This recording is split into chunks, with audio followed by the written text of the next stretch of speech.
Trapping plays a very important role in modern-day wildlife management. Professional wildlife biologists monitor fur-bearer populations to maintain a healthy and sustainable harvest of this important, renewable natural resource. Trapping provides recreation and income for licensed trappers across this country.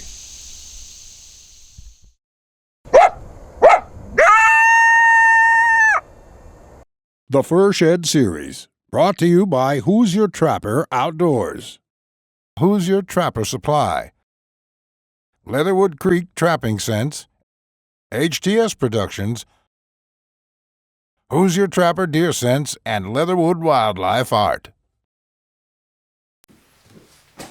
All right, welcome back to the Fur Shed. Hey, it's been a while. It's July 21st, so been busy with other things. I put out a big garden, so I've kind of neglected things here in the Fur Shed, and now it's time to start scrambling and get caught up with everything I need to do to get ready for this upcoming season.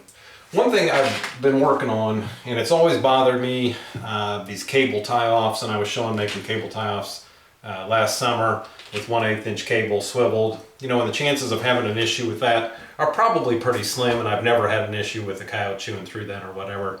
But it still bothers me every time I use one. I'm just not a fan of increasing your chances of losing a coyote because of chewing through cable or something like that. So what I'm working on and what I'm trying out are chain tie-offs, and this is just number 2 machine chain. Obviously, no coyote's going to chew through that. And let me back up a second. Basically, you know, in terms of using a cable tie-off. And in this case, we're talking about using a chain tie-off. I'm only going to probably use those in a couple scenarios. One, if the ground is just too hard or too rocky or whatever, I cannot get a stake in the ground, which can be the case sometimes here in Indiana if the ground just gets incredibly frozen. The other thing is, of course, at that point, it's hard to even dig out a trap bed or make a set. But the other thing is, a lot of times when we're out of state, we don't have to worry about it too much here in Indiana, but when we're out of state, we run into incredibly rocky soil and we just can't get a stake in the ground. So in the past, we've always used drags, and we still use a lot of drags, and I think drags are exciting to use, but they do take up a lot of space, and they have a lot of weight to them. So just kind of working on this idea to see how it's going to work out. I'm going to make up 100 foot of chains worth, so I'm making them 10 foot long. So that'll give me 10 of them to give them a try this upcoming season. The other time we would use them is if we were along a Forest Service road or a fire trail that may be, where somebody in the public driving by or whatever may see a catch, and this would still allow the animal to get tucked back into the brush where he wouldn't be seen. So what I'm doing is I got a 10 foot piece of number 2 chain here. Number 2 machine chain, and I'm putting a swivel in the chain.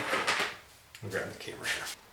So I'm putting a swivel in the chain here, and then I'm going to put another swivel. If I can do this one-handed on this end here, and then this end here on the tie-off end. We're going to have an S-hook here, and then make our loop. So that's kind of what I'm doing. So the trap is attached here. We've got a swivel point here. Don't make your swivel point further down the chain, because that very likely could get bound up or whatever and not be effective at all. So I think the swivel point needs to be, this is within a foot of where the trap would be attached. So that's kind of what I'm thinking. Let me show you one here that I've actually got put together. So this one here, trap's attached here. Got the crunch proof swivel here on the end of the chain. We've got a swivel point here, 1 foot down. Like I said, don't go any further than that, because it's likely to get bound up, tangled up around trees or other brush or whatever. And then be useless in terms of having a swivel point.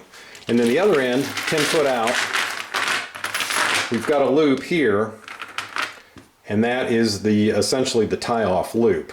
We've got a good heavy-duty S-hook here.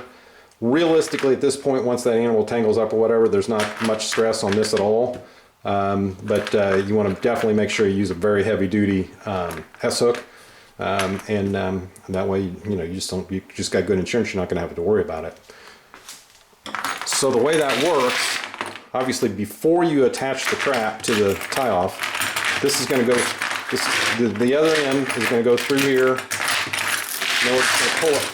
We're just going to pull it tight, and then that'll cinch around whatever you're going to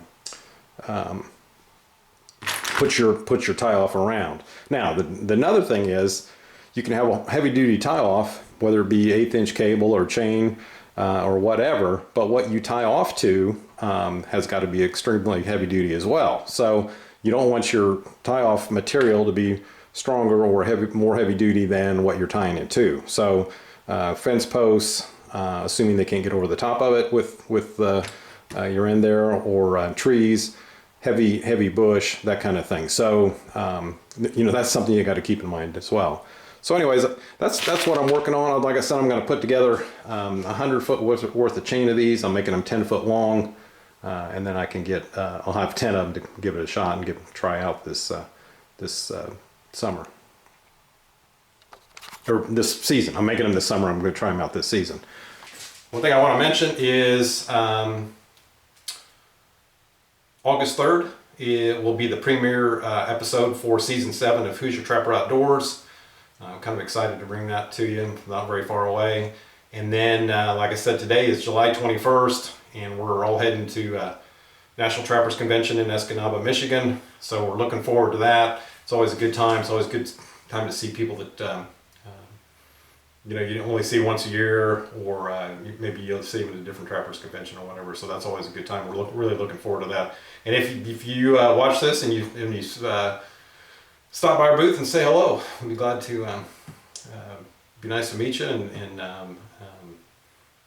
get an idea who's who all's watching this. So anyways, be sure to stop by our booth. So we'll see you next week in Escanaba, and look forward to bringing you first episode of Hoosier Trapper Outdoors season 7.